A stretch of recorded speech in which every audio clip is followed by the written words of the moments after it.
Because Edgar Cayce, I don't think if I had read about gems from any other source than Edgar Cayce, I would have necessarily believed it.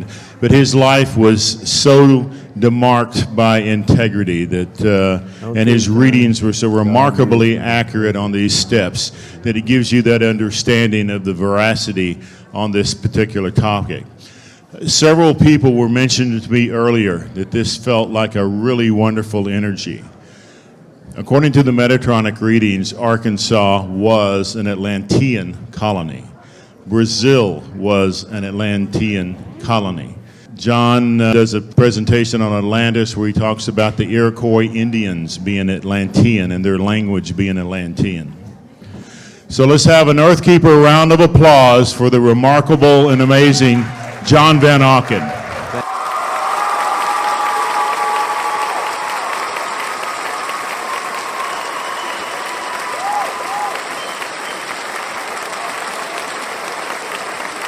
Thank you. Yeah, I'm on this. Okie doke. Getting a little late start, but we'll try to get through it in time. Take all the time you need.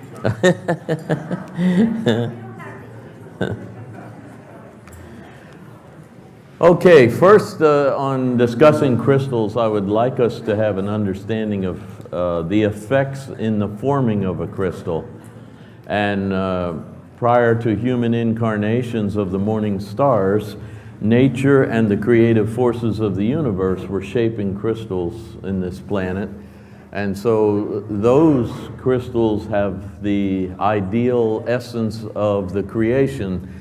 But subsequent to that, human beings can affect crystals, like our present here right now is affecting the crystals in Arkansas that are growing and coming, and crystals receive these vibes.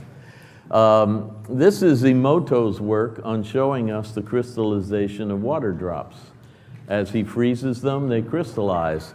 With certain vibes, certain words, certain thoughts, the crystals become very interesting and show the influence of thought, word, and vibration.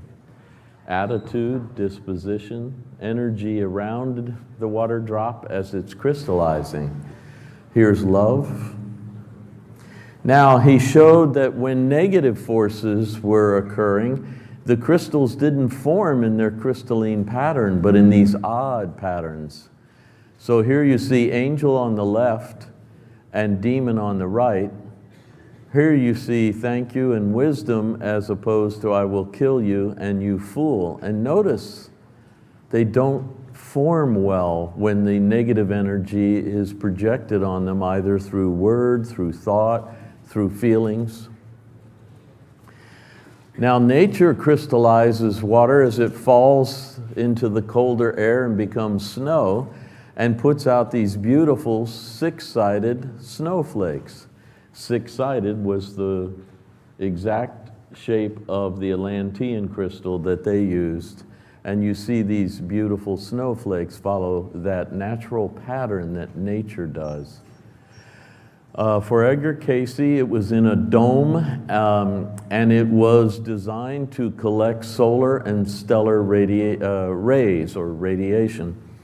And here's his reading on that. The building above the stone was oval, or a dome, wherein there could be or was the rolling back, so that the activity of the stone was received from the sun's rays or from the stars.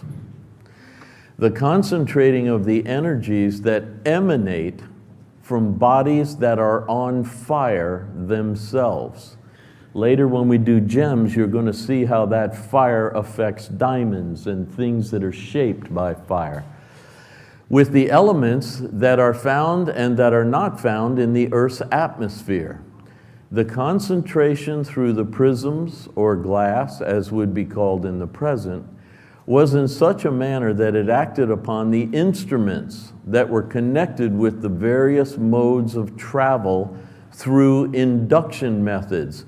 Now, in specialized physics, adduction is when electric power goes from one object to another object without the objects touching. So this is what he's referring to.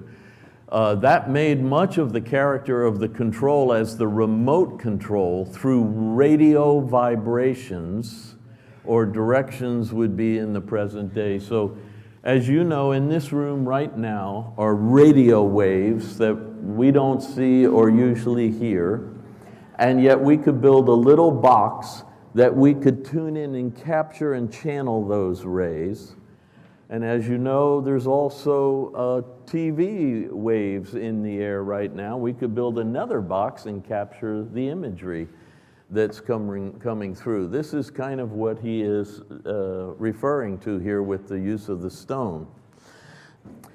Through the manner of the force that was impelled from the stone acting upon the motivating forces in the crafts themselves. So the flying crafts around were getting their energy and their impulse and power from this channeled solar and stellar radiation out from the centric. And as you know, Plato described it as a concentric circle main city with the crystal in the center of the city in a temple. And Edgar saying that the dome would seal when they weren't using it, and then they could open it and it would be free to pick up stellar and solar radiation. An interesting thing that I always find in these modern sci-fi and adventure movies that are coming out lately is connections in the old Cayce readings. Here's a fascinating one. This is a Cayce reading. There was the preparation so that when the dome was rolled back, there might be little or no hindrance in the application direct to the various crafts that were to be impelled through space. And now look what I put in red. Whether in the radius of the visioning of the one eye. And if you saw The Hobbit, you know the eye of Sauron was the one eye that could project its energy all around the earth realm. And then Edgar addresses this as the one eye, as it might be called. And of course, J.R.R. Tolkien used that. Whether directed underwater or under other elements or through other elements, the Atlanteans could travel using this energy. Here's a question given to him going back to the Atlantean incarnation.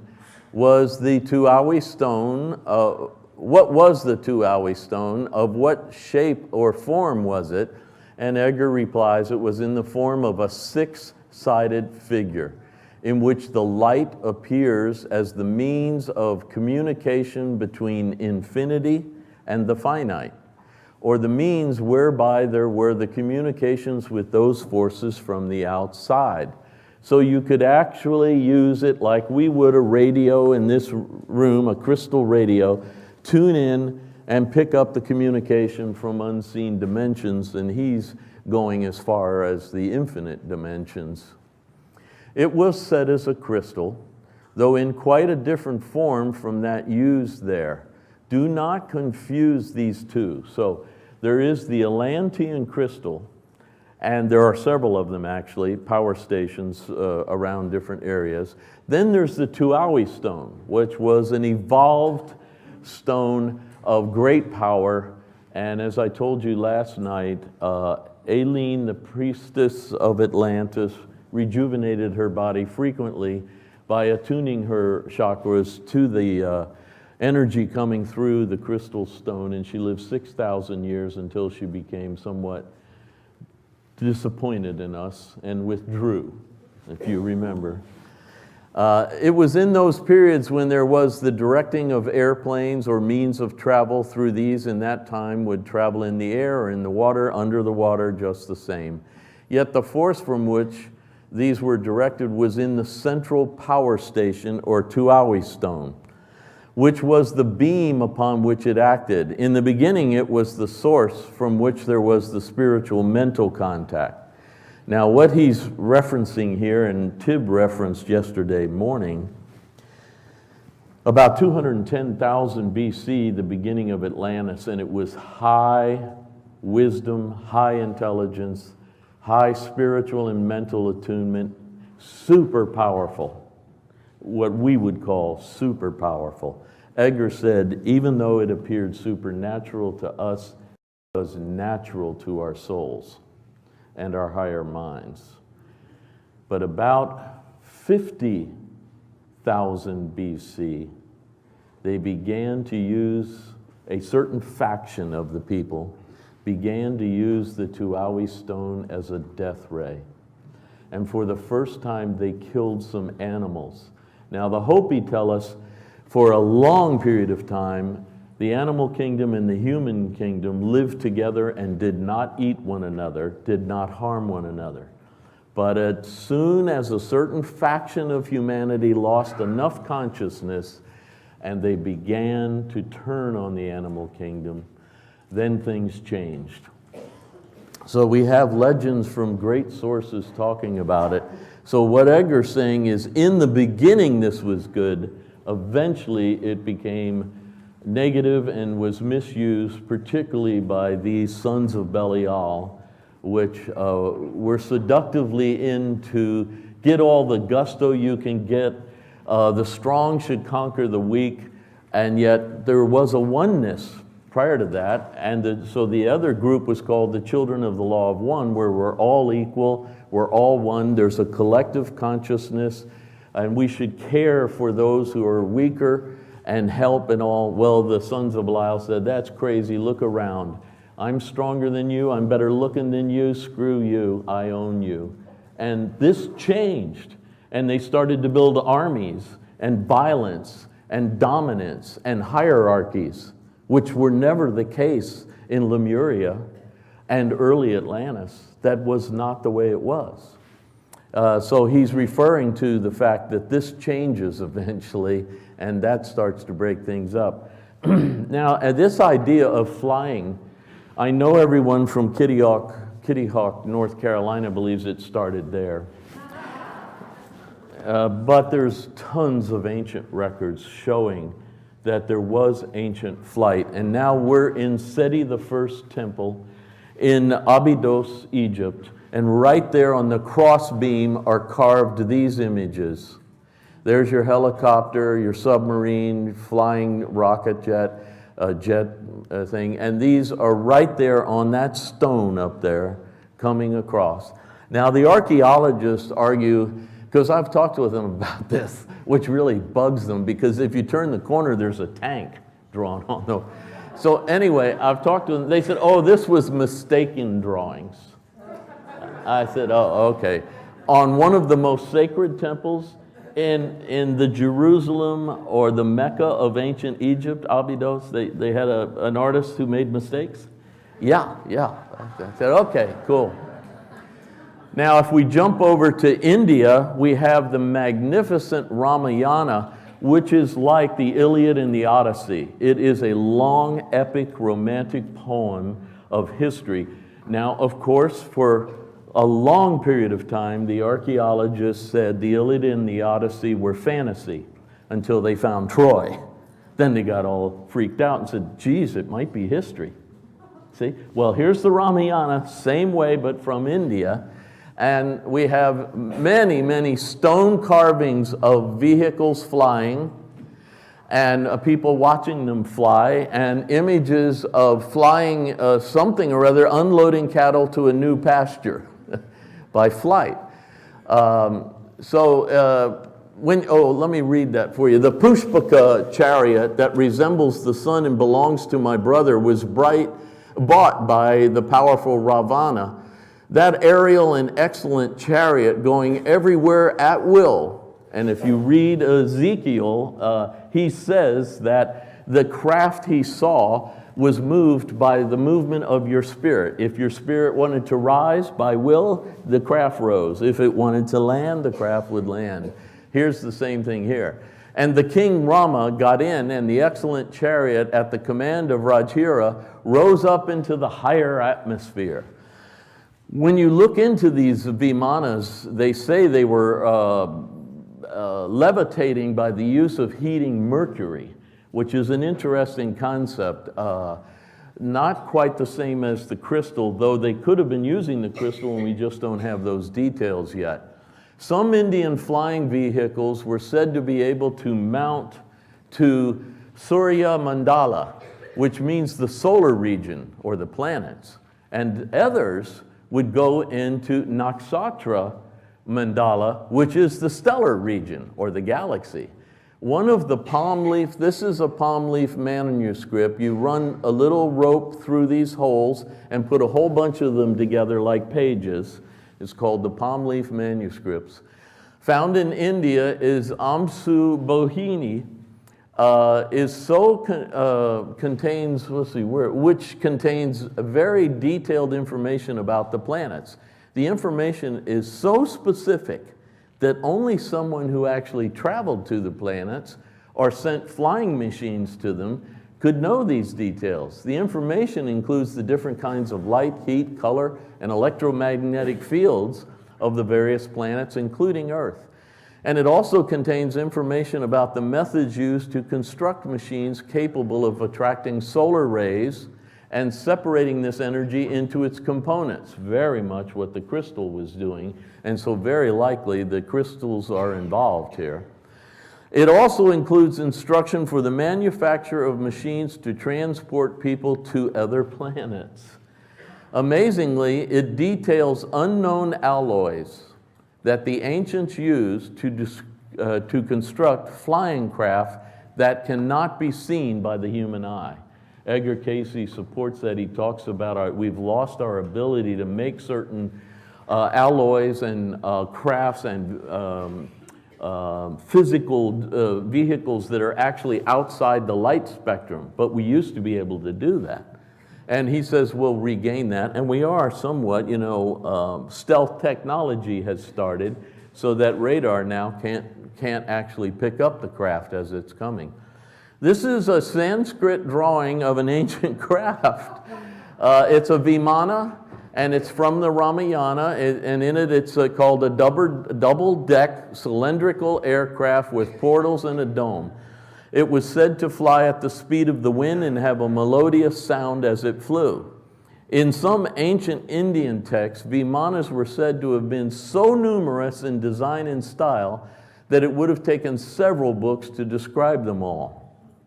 There are extant manuscripts from ancient times that can only be described as flight manuals for controlling various types of Vimanas. I just want to show you our initial efforts to go into space looked very similar to the ancient efforts to travel. Now, if we move away from flight in ancient times to the power of crystals, Edgar Cayce, the psychic, once received a crystal ball, and it was a really magnificent, perfect one in many ways.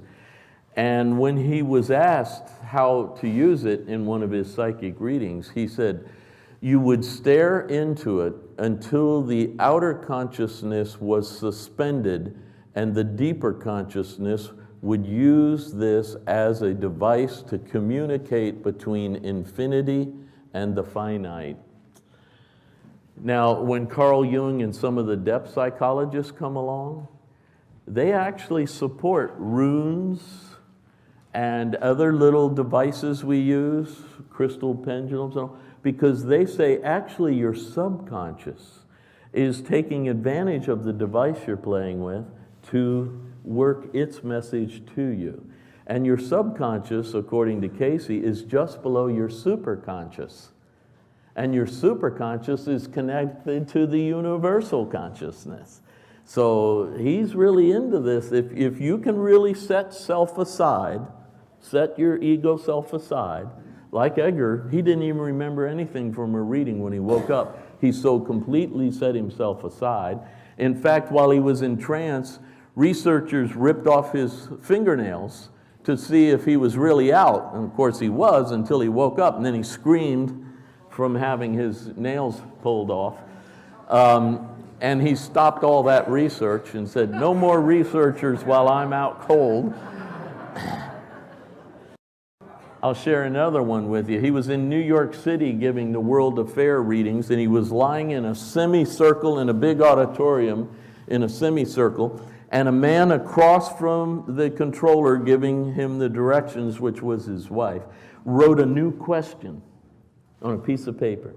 And he reached over Edgar's body, and he struck something invisible. Edgar's body came off the table, went up into the air, flipped over upside down, landed, and they thought they had killed him. But they didn't see anything. Well, they worked for a long time to get him to wake up. They put his body back. They gave him the wake-up suggestions. He didn't seem to be coming around. They were very scared that they had lost him. Somehow he was not going to get back into the body. Eventually he did, and as he sat up, his left side became black and blue from the strike. And they said, in the afternoon, they got a reading on this, a check reading. What happened? And they said, he so moves his subtle self, personality, and earthly portions out of himself that it is like a being, though not visible, suspended above his physical body, which is being used as a device to vibrate the vocal cords, to send a message. And when the man reached across, he struck what is your real essence of your body. And when that came back into the body, the cells of the body reacted with the blood burst of a bruise.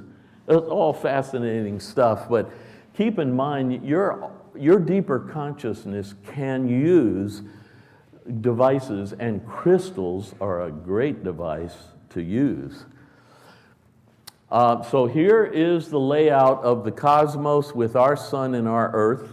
And as you see, we have an EM field, electromagnetic field, shielding us and the Van Allen belts.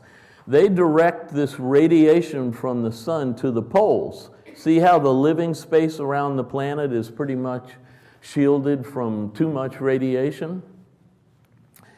Well, if the poles break down, then radiation penetrates the whole planet. Right now, we see that radiation as the northern and southern lights. And now in 2004, PBS Nova came out with a show called Magnetic Storm, in which our scientists, not metaphysicians, scientists, said the Van Allen belts are breaking down, the poles are realigning, and we're going to have northern and southern lights all around the planet. And then they gently said that means radiation almost everywhere. There will be hot spots. If you ever want to see this, they're still selling the DVD at Nova. I bought it, Magnetic Storm, very interesting scientific information. Interestingly, they said this began in 1998 when Edgar Cayce in the 30s was asked, what big change is coming? He said, in 1998, the changes begin. Now, if you're wondering, the scientists feel that this radiation is going to create death and illness and problems in physical bodies. But they said the same thing about Chernobyl. You're familiar with Chernobyl, the great explosion of the nuclear plant that melted down and put radiation all over. They said everything would die within miles of this place and downwind and all. And then 15 years later, the field mice were flourishing. So they went back to Chernobyl and examined the field mice, and they had mutated their chromosome structure to live in this new environment.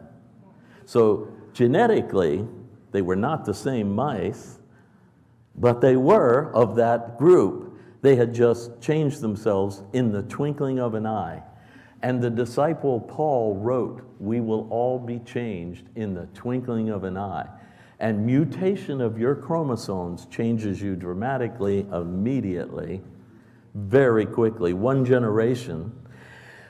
And then Edgar Cayce was asked, what did Paul mean by we'll all be changed in the twinkling of an eye? And from trance said exactly what he said, in the twinkling of an eye, we'll all be changed.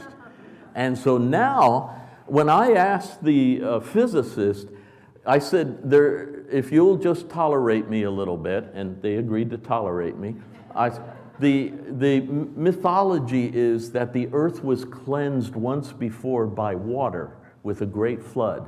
And the prophecy is that it'll be cleansed by fire the next time. And so I said, you guys know a lot about this. How could you cleanse the whole planet by fire? And every one of these physicists, after they thought a moment, said, radiation. solar radiation, breaking down of the Van Allen belts, coming in, and that might spontaneously spark your bodies with latent power sitting in them to mutate your chromosome structure.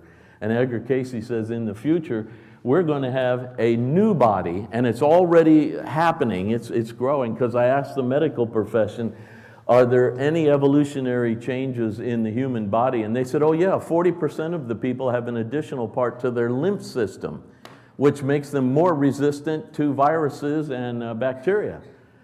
40% are evolving a new portion to their lymph system. You know your white blood cells live in your lymph. These are the leukocytes, the warriors of your body against infection and all.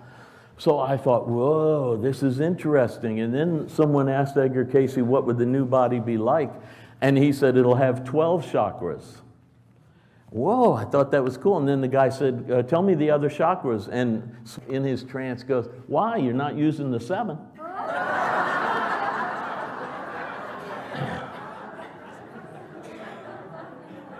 But as you've seen some other speakers here mention, and the one just before me, Edgar said the body will have more luminescence. It will be a light body. It'll have more phosphorus, he says, and have more luminescence, a greater aura. And as you saw me last night show you the Kabbalah, the other chakras are actually above your body in your greater body. I know this is what you think is all there is, but there's actually a field. And you know this already. If you're standing here and someone comes up behind you and just starts to put their hand, you'll feel it, won't you? Because they've touched the other part of your body, the subtle expansion of your field. Well, there's one above you, and that's where the Kabbalah says the other chakras are. Okay, as you know, he said stellar rays also, so radiation from stars. And here we go. In the 1980s, using particle detectors, unique subatomic particles with high energy signature coming from one specific star directly toward the Earth was discovered. The cosmic rays were coming from a binary star known as Cygnus X1 and also X3. Cygnus X3 is one of the stronger binary X-ray sources in the sky and is classified as a microquasar. Curiously, in the Cygnus constellation, the star Deneb, one of the brightest stars in the sky, was the pole star for the Earth around 15,000 BC.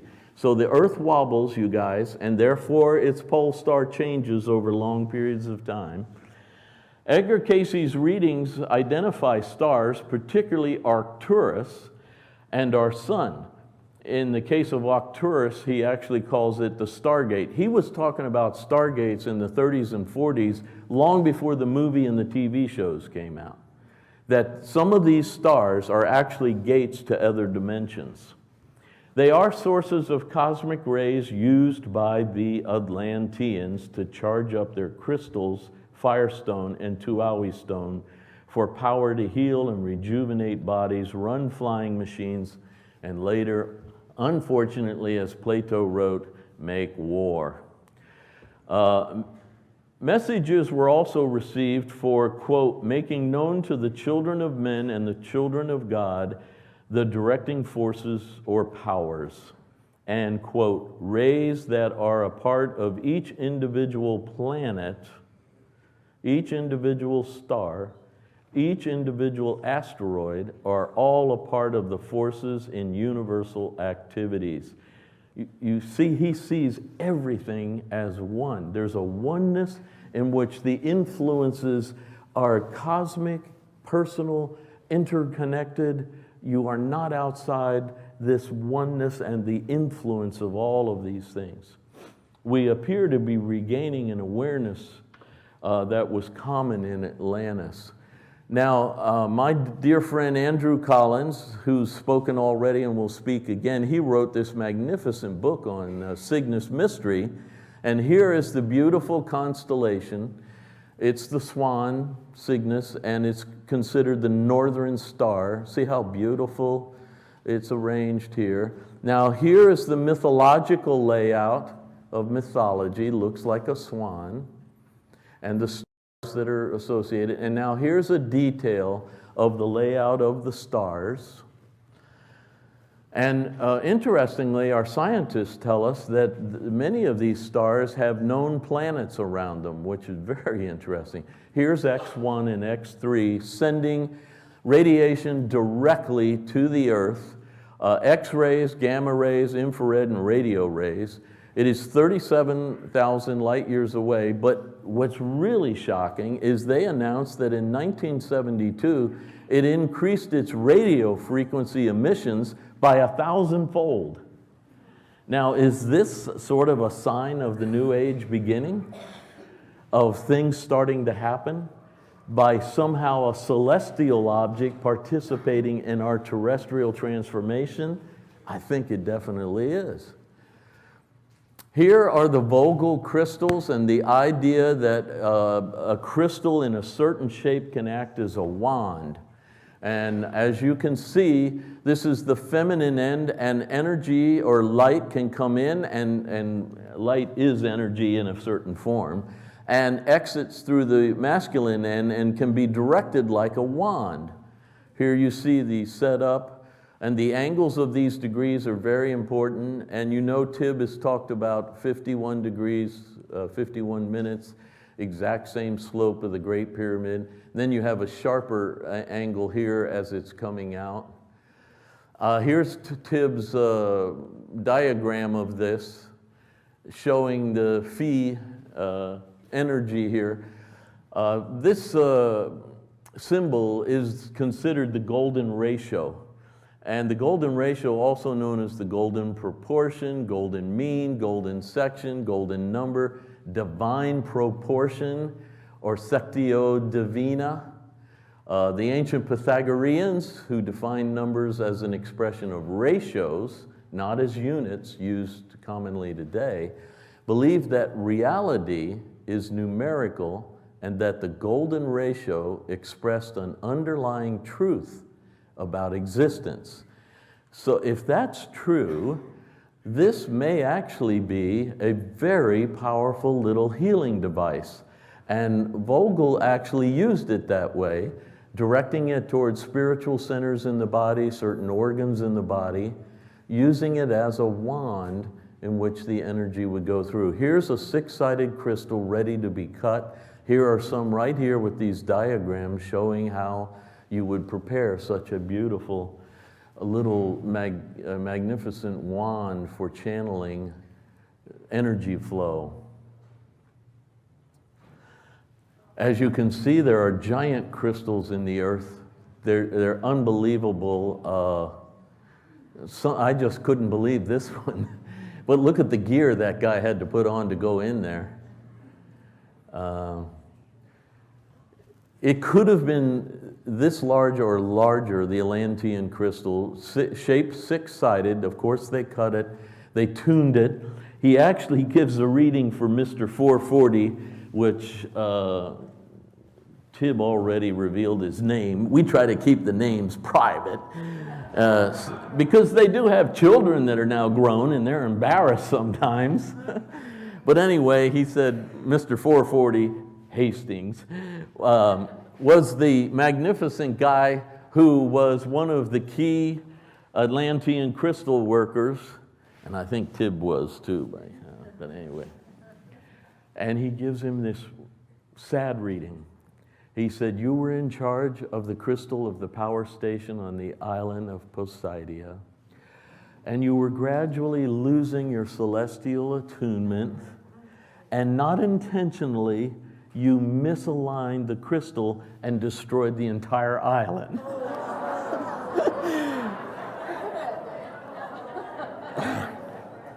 Now you're going to meet some of those souls who were living there, probably in high school, and some of those women, and they're not going to trust you. You're going to have to regain. Oh boy. Here's a crystal radio. It actually needs no power. There's no power cord. It receives its power from radio waves via the antenna using a crystal detector. is the actual device in here, crystal. But I don't want you to think that this is old news, because our chips today are made of silicon, which is a semiconductor, and the mineral of quartz, which they like best for making chips, is real exciting because it has two main components, oxygen and silicon. And that's why our digital equipment today is so powerful, but it's still crystal-based. The chips used and all. Now we're going to move into gemstones and nature's gift to us, and Edgar Cayce's explanation of some of these and how they work for us. Here's what he said. Each stone indeed has the spirit, as the spirit of the pearl, the spirit of the diamond. It is the fire that may be in a little different vibration. So in its oppression, making it by this intense pressure, it may bring that which fires the imagination of those who are very selfish, or it may bring peace to the wearer. Edgar Cayce explained, you can make a Frankenstein or a god using the same techniques. It depends on why you're doing it and on the heart of the one that's being done. In the Eastern world, they say the bird of paradise has one wing is the right teachings and the right techniques, but the other wing of the bird of paradise is the right heart. And you can't teach that, and the bird doesn't fly with one wing. Now, these are important concepts to keep analyzing yourself. Keep watching your heart, even though you're getting more powerful. Your chakras are alive. The energy's moving through your sushumna. You are gaining consciousness and higher vibes, and people are making comments of your vibes being good and all. You keep scanning your heart, because as soon as, and it's so subtle, as soon as you slip into, yeah, I think I am pretty cool, you're in deep trouble. You are heading into the dark side, and it's as the song goes, slip sliding away. It goes very fast, but it feels great while it's happening until you get there. The pearl is a natural consequence of irritation, and it will bring either peace or irritation to the wearer, as will the diamond. While all the others have their various vibrations. So you must think about this when you're thinking about a gem and your own vibrations and your life. How does the pearl make that perfect little beautiful gem? Because something gets inside it and irritates the heck out of it. And you have that in your life, so do I. And the key is for you to approach it like the oyster, the mollusk. You want to start to try to make the best out of it. Now, I know there are times when there's nothing more you can do because the other free-willed person doesn't want to have anything to do with it. And you can't crush their will. But if there is chance, and with yourself, try to work on these and make a pearl out of the irritants, or as the Egyptians say, resurrect out of the dung of your life. Here is the fire opals. Here's some fire opals and moonstones, and here's Edgar Cayce giving you a little insight.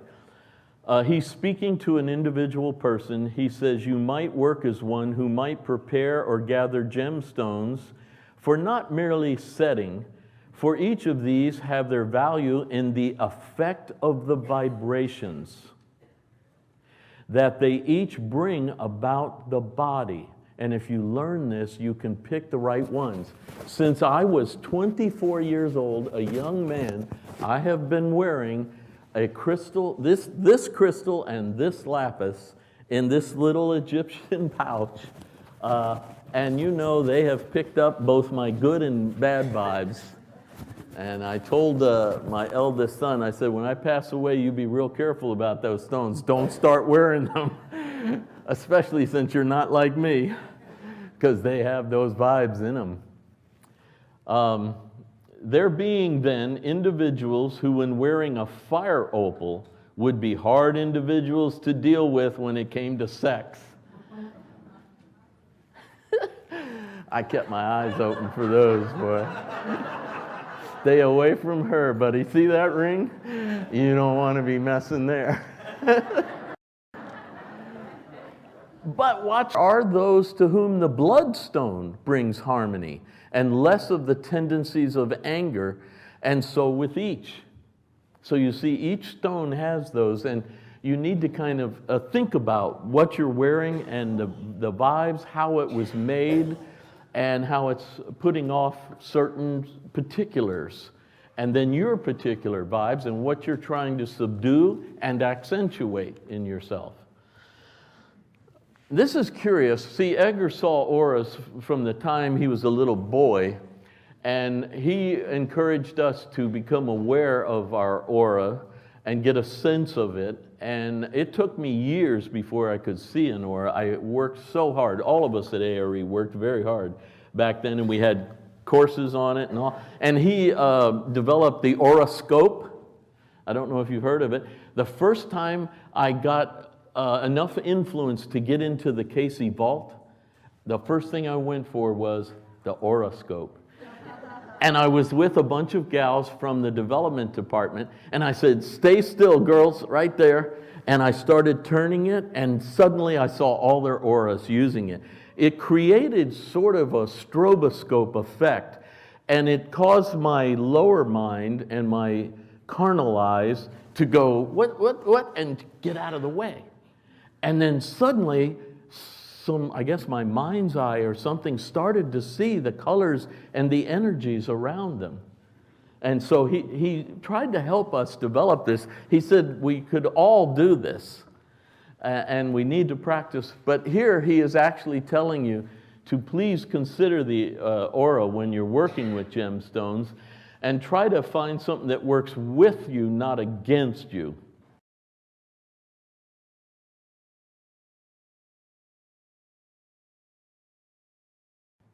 He's relating it to color, and color is light, and light is energy. So when I would put on certain stones, I would go near my plants. I have some very sensitive plants that are real good, the type that make your atmosphere better and get rid of all that other stuff. So I would go near them and see if the plant had any sort of reaction to this stone versus this stone and all this stuff. When I was in college, that was back in the days when everyone asked you what your sign was. And when I was a freshman, I would tell the truth until I learned that males with that sign are not liked by women. So, Aries male. So I learned from a friend of mine that there was another zodiac called the sidereal. And in the sidereal, I was Pisces. So I would start always saying Pisces. I wasn't lying.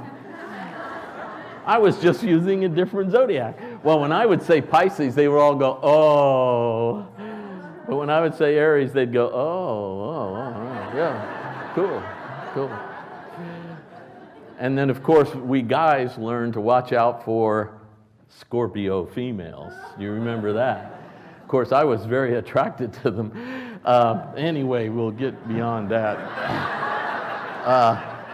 So here we go with the atomic energy of these stones. Really, they're made of atoms, and they have dynamic movement, and that movement puts out energy that is in the universe concentrated in that particular stone.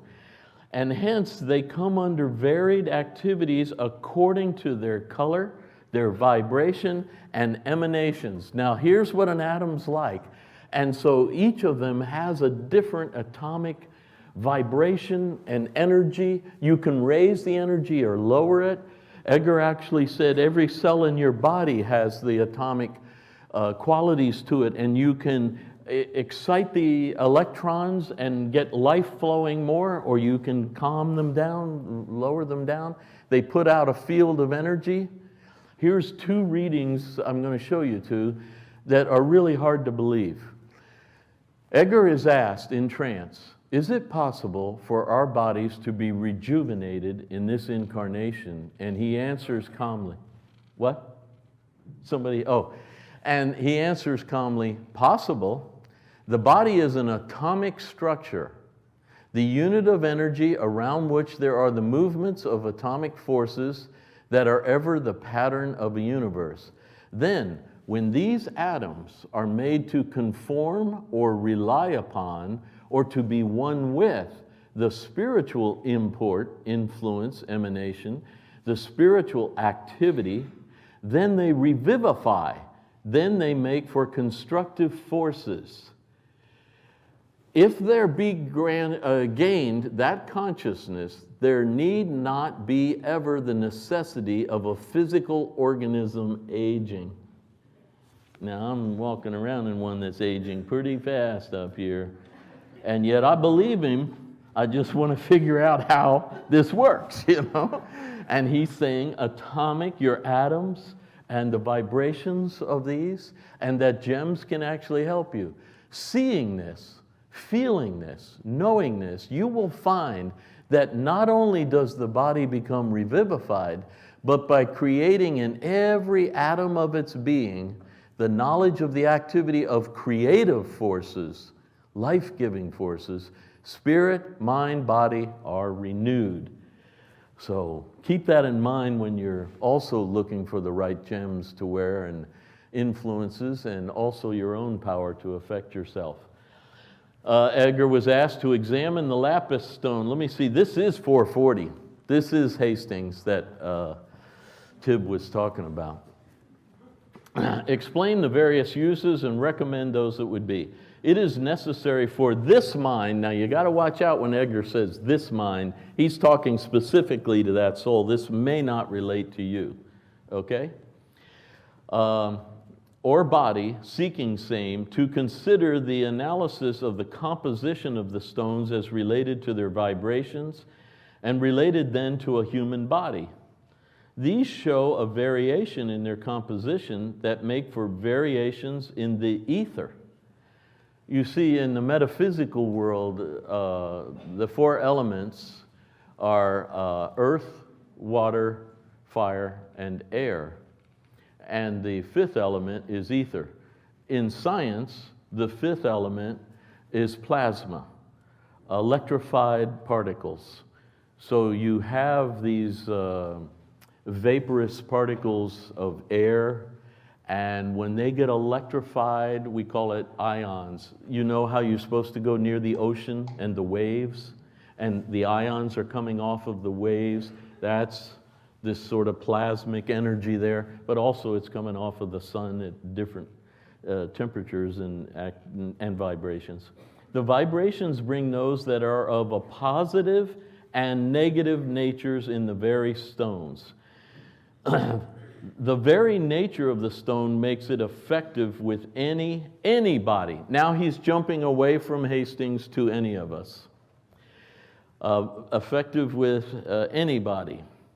But the more effective with one that is more in accord with what you're wearing.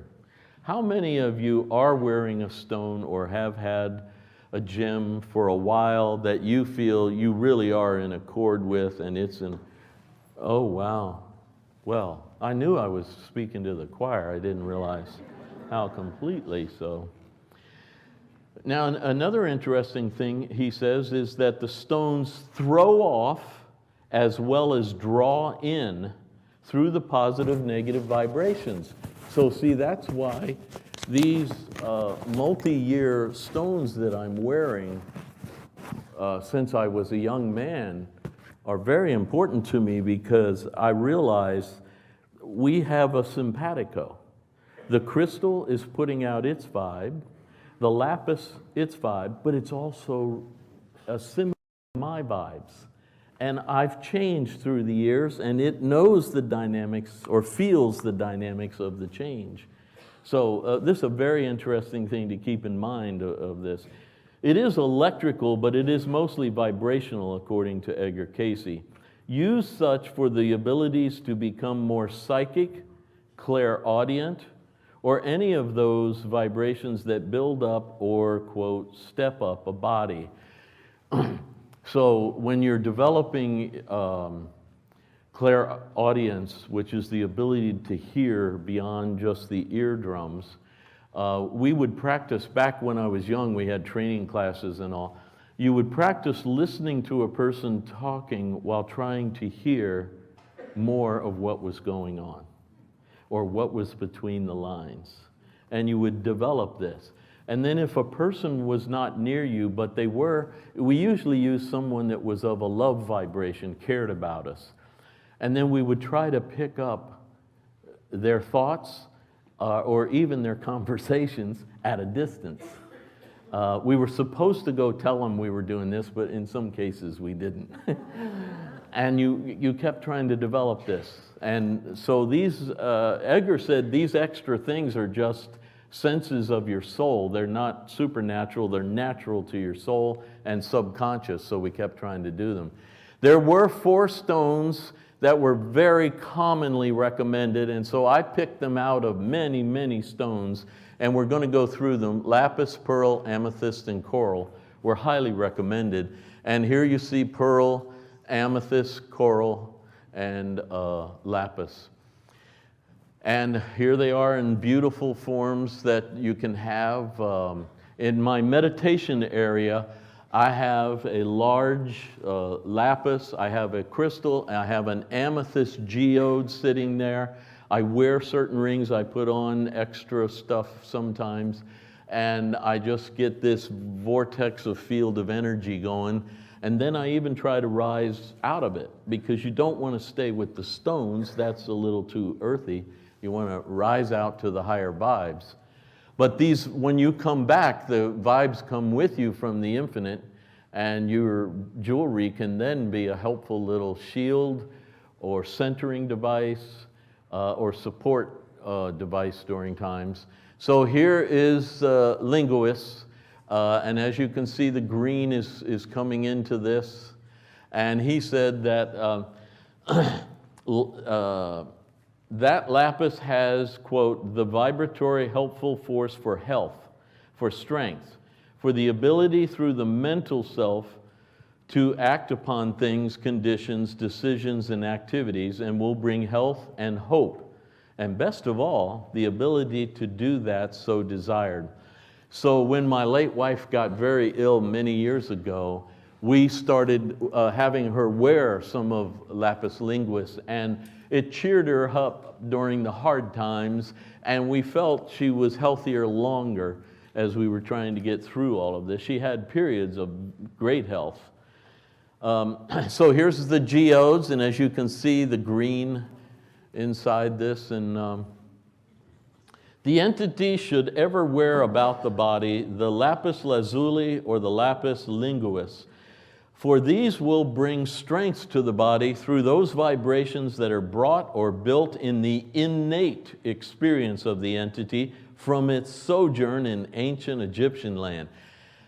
Many of you, your souls did this in previous lives, and you built skill and wisdom, and you know how to do this. It's latent within you. And so if you can find that, tap into it and start using it, it really explodes into the present. Because Edgar says that nothing's lost. Whatever you did in the past, you can bring forward. Now here's lazuli, and as you can see, there's pyrite mixed in, and here's the calcite, and you see this in lapis lazuli. I'm just showing you some of the, and here's beautiful jewelry, and Edgar called it a spiritual stone. And now we jump to amethyst, and here's the breastplate of the high priest in Moses' time and the Hebrew. The 12 stones are the 12 tribes, but they're also the 12 vibrations, the 12 chakras, all of that jazz. And here is amethyst on the breastplate of the high priest. When you go on Google, you're going to see a lot of crap mixed in with truth. And so please search carefully for as original the source of the information, and not all these funky new guys who are coming up with everything and they don't actually go to it. Interestingly, Edgar actually says in this Atlantis reading, this is the Atlantis series, that there were semicircular columns in an ancient Atlantean temple that were inlaid with amethyst that would catch the sun rays, and as the sun moved through the sky, it would create various light patterns through the chambers of the temple. Can you imagine how beautiful that would be and how uplifting and inspiring that would be in that Atlantean temple? And here's amethyst in some of its beautiful jewelry forms. And I have a geode like this right next to my meditation spot. Now we go with coral. The body will find that the unquiet, the tumultuous conditions will be changed to the harmonious abilities to give out if you will wear coral. Quote, your soul has been tried as by fire through many of your experiences in the earth. Ay, ay, ay. Can you imagine this soul? Yet there are those things that make for harmony in their relationships as one to another, as do the turmoils of the mother water, in which pearl and coral are made, that brings forth in its activities about the earth those tiny creatures, coral, that in their beginnings make for establishing of that which is the foundation of much of those in materiality. Hence the red, the deep red upon thy flesh will bring quietness in those turmoils that have arisen within the inner self. As also will, now this is interesting, he's showing her also pigments of blue around her body, whether it's clothing or however she does it, and will bring the air and the fragrance of love, mercy, truth, and justice that is within self. Now, I know many of you know this, and you're sensitive to what clothing you wear, what vibes are in your bedroom or your meditation area and all. When I was a young man, I know it's hard to believe now because I'm so sweet and patient, but when I was a young man, I had an uncontrollable temper, and you astrologers, I had a seriously afflicted Mars. And my dad used to tell me that I could throw a golf club about as far as I could hit the ball. And fortunately, it was he who helped me overcome this temper. Now, I know some of you don't understand that kind of temper. It's not like I thought about getting angry. There was no time for thought. It rose up in me so fast I was possessed before I could get control of it, until I started using certain techniques. Well, I started wearing coral. I still have a coral necklace. And man, I would sit there, hit a lousy shot or slice one into the woods, and I go, darn. And my dad would go, what? What's going on? I said, here, let me show you. Of course, pearl is an adornment, a thing of beauty, created through the irritation of that which manifests itself in a lowly way to those that consider themselves of high estate. But by the very act of irritation to its own vibration is the higher vibration created. Your reaction to things creates whether you're going to have higher vibes or lower vibes. And one of the number one things we learned in our training was pause and sense your reaction, or they say in the normal community, count to 10. If you can pause and grasp the reaction and then take it to a higher place, a better place. You know the book, Don't Sweat the Small Stuff and It's All Small Stuff? He had a beautiful principle in there because he said, those who want to be right and are driving to be right, he said, be kind and you'll be right every time. And I'm telling you, the magic of that statement changes you, because I was a exacting person. Remember the dial I talked about last night? I liked all of that stuff. And so it was hard to be around me because I was driven by exactitude. I had this powerful energy of that, and I didn't like to see variations. But I noticed in this phrase of his, a magic that I needed to grasp, like in the dream when I told you Edgar told me to go with the mandala, not the dial.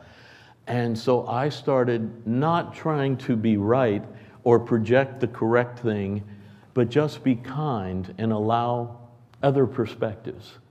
And man, I went from a very difficult individual to be around to one that was pretty cool to be around. I just got to show you this. I know I'm older than most of you, but two of the biggest rocks on the planet Earth are diamonds that Richard Burton gave to Elizabeth Taylor. Some of you probably don't even know who these people are. And this here is, they're actually named after her, these stones. The Elizabeth Taylor diamond sold for $8.8 million. It is a huge rock that he gave to her. But also he bought this beautiful diamond here called the Taylor Burton diamond, and it sold for $1 million. These two were extremely passionate when I was coming out of high school, and the Vatican said that they had committed the sin of erotic vagrancy. Now, I was a passionate high school boy, but I was trying to think, have I committed this sin? And I thought about it. I don't even know what this sin is. Erotic vagrancy?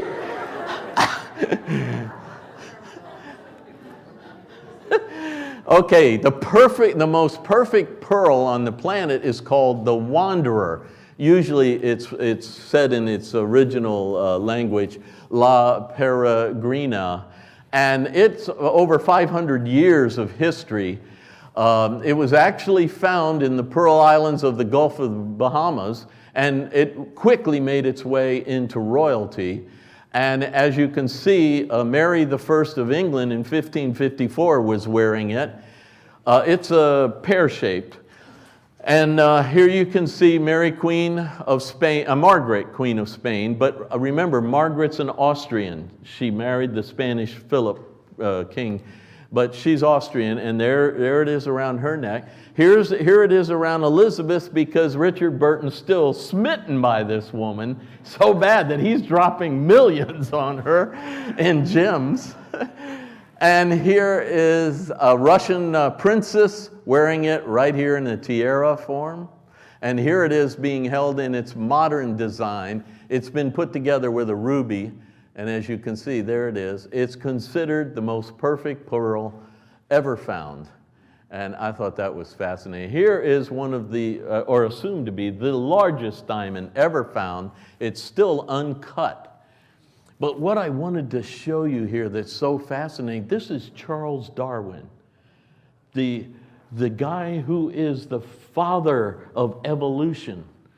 And you see, you and I are stuck with this idea that we have evolved from a stagnant pool of scummy stuff, and out of which we evolved through the monkeys, through the apes, to where we are. But Edgar Cayce explains we are caught in the evolution of matter. We are. But prior to the evolution of matter, there was an involution out of energy. Matter and energy, Einstein, you were pure energy, pure mind and vibration.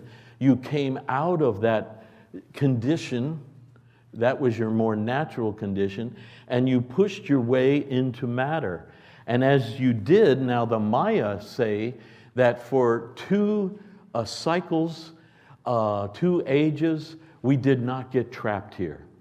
Then on the 3rd age, we got possessed by matter. And they tell a wonderful story of how the children of God, realizing that they're now trapped in the evolution of matter, they go to Mother God. This is how the story goes. They go to Mother God and say, Mom, we're in trouble. This stuff possesses us now. We can't lift back into our celestial levels of activity. Even when we die, we can't seem to release the matter possessiveness of us.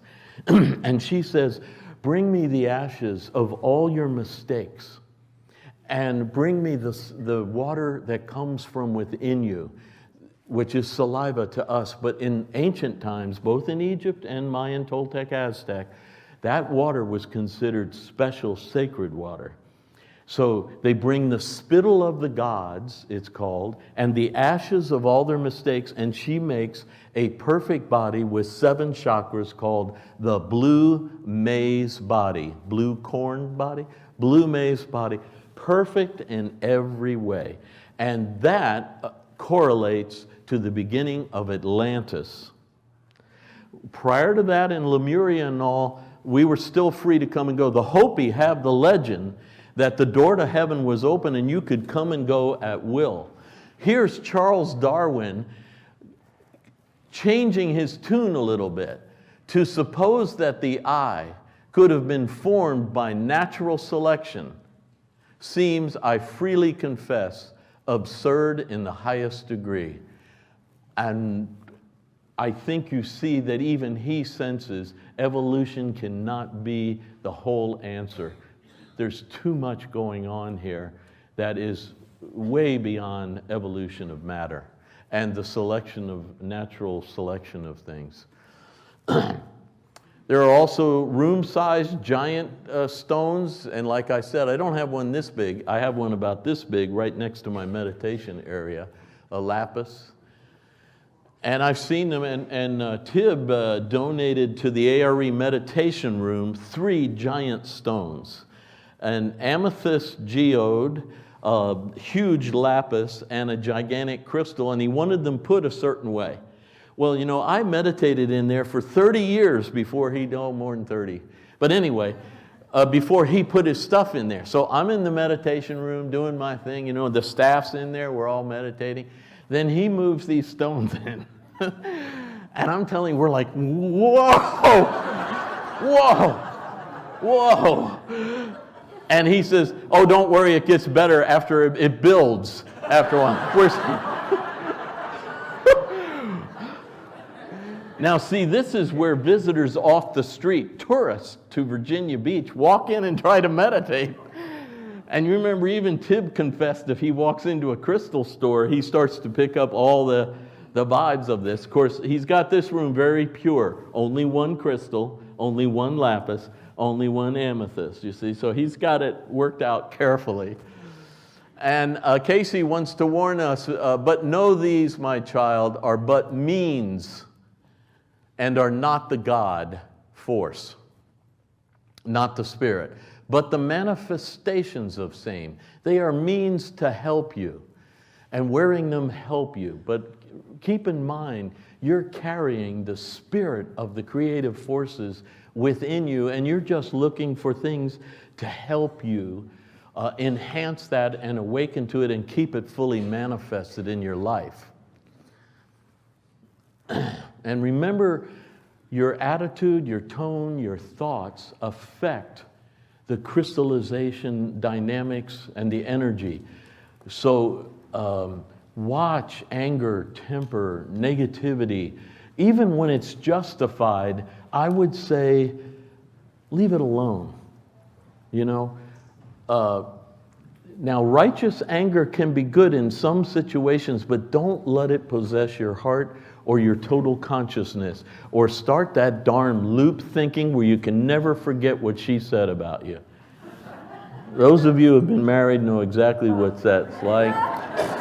My wife would bring up things that I couldn't even remember. And I said, when did I say that? She said, you remember about 20 years ago when we were in so... No, I have no memory of that. Well, it hurt.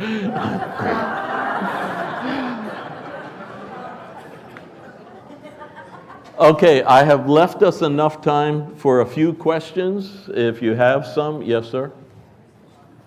I experienced that same crystal meditation room when I went to AR before, was there then after. Oh, yeah. I have to say the fact, that to my friend here, we were like, whoa. Whoa. So he was at the meditation room before Tib's stones and after, and he's affirming what we experience. The only question is the port. Yeah? What kind of port was it? Do you know what kind of port in that corner? In the corner, I will have to ask Tib. When he comes back, you know, I'll get him to... he's asking me what kind of crystal is in the meditation room. I don't really know, but Tib would know. Yes, sir? So, did Cayce himself wear gemstones? I'm sorry, what? Did Cayce wear gemstones? Did Cayce wear gemstones? No, he had the crystal ball near him, and he had some lapis because Mr. 440, Hastings, brought him tons of stuff. He never wore those things. He wore one ring, but it was a gold ring with a symbol on it. It was not a gemstone. And so, was there another question here somewhere? Yeah. I have heard this and it upsets me. Did Cayce drink? Did Cayce drink? No, he smoked. He wasn't a drunkard, he was a chain smoker. And you guys don't even know what a chain smoker is. It is a smoker who lights the next cigarette off this cigarette. Woo! Real bad. But he was told by the source to cut back to 10 cigarettes a day. Now, when I was a printer at ARE in my young years, I smoked, and so I tried to do that, 10 a day. Those were the 10 greatest moments of the day. I swear to you. And one day I was with the staff meditation, and I was in meditation when I heard this overwhelming voice say to me, "Are you ready to obey?" Well, give me an idea what we're talking about. Let's start with breath and smoking. And I never picked up another. Well, I did.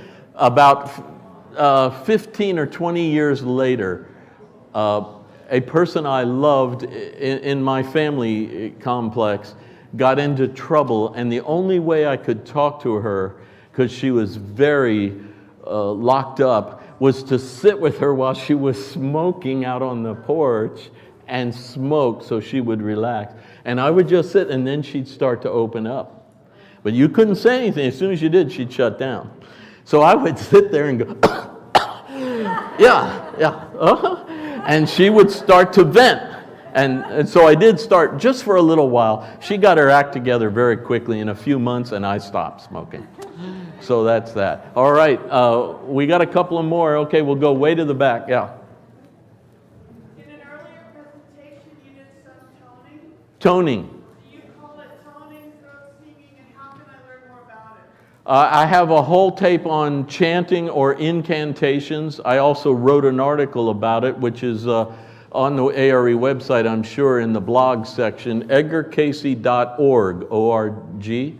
And basically, I learned it back in the 60s when all the gurus came from India. Some of you my age remember that. And it was Satchidananda who told me, it's inner sounding, not singing. And so take your vocal cord energy and put it in your abdominal cavity, your cardiopulmonary, and your cranial cavity, and vibrate those organs and glands. And that's when I really developed good incantation and chanting. And Edgar Cayce gave the chant, Ariom, and it would go like this. Take a deep breath. And I'm going to show you where my mind is and body is directing the sound and how it moves. So.